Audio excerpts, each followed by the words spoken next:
79वां अध्याय बलवल का उद्धार और बलराम जी की तीर्थ यात्रा। श्री सुखदेव जी कहते हैं, परीक्षित, पर्व का दिन आने पर बड़ा भयंकर अंधड़ चलने लगा। धूल की वर्षा होने लगी और चारों ओर से पीप की दुर्गंध आने लगी। इसके बाद यज्ञशाला में बलवल दानव ने मलमूत्र आदि अपवित्र वस्तुओं की वर्षा की। तदनंतर हाथ में त्रिशूल लिए वह स्वयं दिखाई पड़ा। उसका डील डौल बहुत बड़ा था। ऐसा जान पड़ता मानो ढेर का ढेर कालिख इकट्ठा कर दिया गया हो।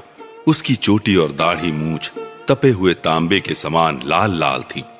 बड़ी बड़ी दाढ़ों और भौहों के कारण उसका मुंह बड़ा भयावना लगता था। उसे देखकर भगवान बलराम जी ने शत्रु सेना की कुंदी करने वाले मूसल और दैत्यों को चीर फाड़ डालने वाले हल का स्मरण किया। उनके स्मरण करते ही वे दोनों शस्त्र तुरंत वहां आ पहुंचे। बलराम जी ने आकाश में विचरने वाले बलवल दैत्य को अपने हल के अगले भाग से खींचकर उस ब्रह्मद्रोही के सिर पर बड़े क्रोध से एक मूसल कसकर जमाया, जिससे उसका ललाट फट गया और वह खून उगलता तथा आर्तस्वर से चिल्लाता हुआ धरती पर गिर पड़ा।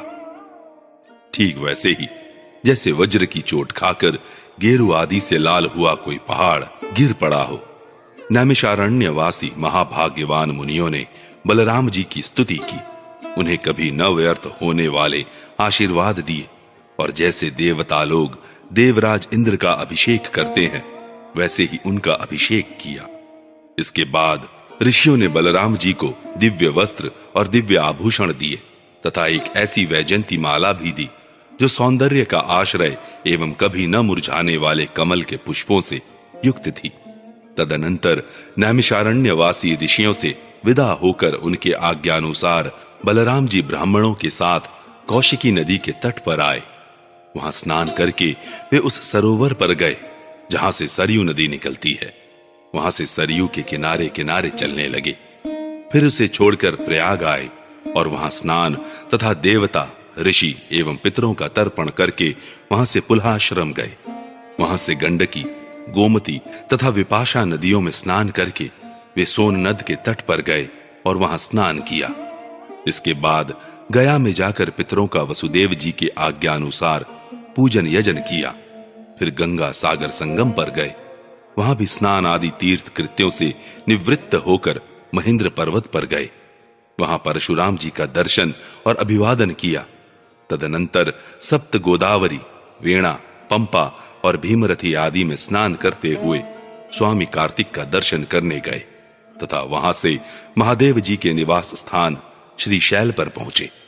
इसके बाद भगवान बलराम ने द्रविड़ देश के परम पुण्यमय स्थान वेंकटाचल का दर्शन किया और वहां से वे कामाक्षी, शिवकांची, विष्णुकांची होते हुए तथा श्रेष्ठ नदी कावेरी में स्नान करते हुए पुण्यमय श्रीरंग क्षेत्र में गए। श्रीरंग क्षेत्र में भगवान विष्णु सदा विराजमान रहते हैं। वहां से उन्होंने विष्णु भगवान के क्षेत्र ऋषभ पर्वत, दक्षिण मथुरा तथा बड़े बड़े महापापों को नष्ट करने वाले सेतुबंध की यात्रा की। वहां बलराम जी ने ब्राह्मणों को 10,000 गौएं दान की। फिर वहां से कृतमाला और ताम्रपर्णी नदियों में स्नान करते हुए वे मलय पर्वत पर गए। वह पर्वत 7 कुल पर्वतों में से एक है। वहां पर विराजमान अगस्त्य मुनि को उन्होंने नमस्कार और अभिवादन किया। अगस्त्य जी से आशीर्वाद और अनुमति प्राप्त करके बलराम जी ने दक्षिण समुद्र की यात्रा की। वहां उन्होंने दुर्गा देवी का कन्याकुमारी के रूप में दर्शन किया। इसके बाद वे फाल्गुन तीर्थ अनंत शयन क्षेत्र में गए और वहां के सर्वश्रेष्ठ पंचापसरस तीर्थ में स्नान किया। उस तीर्थ में सर्वदा विष्णु भगवान का सानिध्य रहता है। वहां बलराम जी ने 10,000 गौएं दान की। अब भगवान बलराम वहां से चलकर केरल और त्रिगर्त देशों में होकर भगवान शंकर के क्षेत्र गोकर्ण तीर्थ में आए। वहां सदा सर्वदा भगवान शंकर विराजमान रहते हैं। वहां से जल से घिरे द्वीप में निवास करने वाली आर्या देवी का दर्शन करने गए और फिर उस द्वीप से चलकर शूरपारक क्षेत्र की यात्रा की। इसके बाद तापी, पयोषणी और निर्विंध्या नदियों में स्नान करके वे दंडकारण्य में आए। वहां होकर वे नर्मदा जी के तट पर गए। परीक्षित, इस पवित्र नदी के तट पर ही माहिष्मतीपुरी है। वहां मनुतीर्थ में स्नान करके वे फिर प्रभास क्षेत्र में चले आए।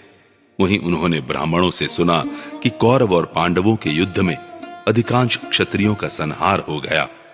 उन्होंने ऐसा अनुभव किया कि अब पृथ्वी का बहुत सा भार उतर गया। जिस दिन रणभूमि में भीमसेन और दुर्योधन गदा युद्ध कर रहे थे, उसी दिन बलराम जी उन्हें रोकने के लिए कुरुक्षेत्र जा पहुंचे। महाराज युधिष्ठिर, नकुल, सहदेव, भगवान श्री कृष्ण और अर्जुन ने बलराम जी को देखकर प्रणाम किया तथा चुप हो रहे। वे डरते हुए मन ही मन सोचने लगे कि ये न जाने क्या कहने के लिए यहां पधारे हैं।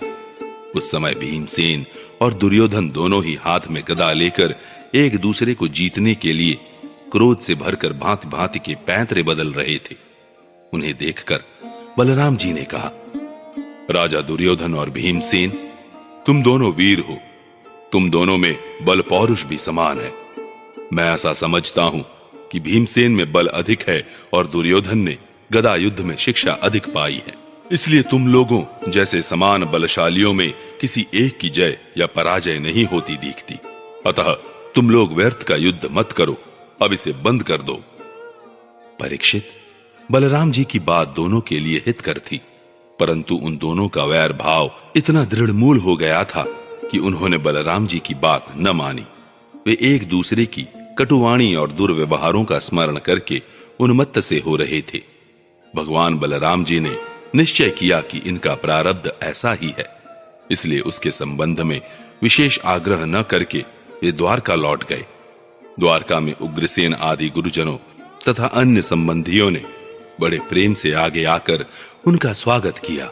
वहां से बलराम जी फिर नैमिषारण्य क्षेत्र में गए। वहां ऋषियों ने विरोध भाव से युद्धादि से निवृत्त बलराम जी के द्वारा बड़े प्रेम से सब प्रकार के यज्ञ कराए। परीक्षित, सच पूछो तो जितने भी यज्ञ हैं वे बलराम जी के अंग ही हैं, इसलिए उनका यह यज्ञानुष्ठान लोक संग्रह के लिए ही था। सर्वसमर्थ भगवान बलराम ने उन ऋषियों को विशुद्ध तत्व ज्ञान का उपदेश किया, जिससे वे लोग इस संपूर्ण विश्व को अपने आप में और अपने आप को सारे विश्व में अनुभव करने लगे।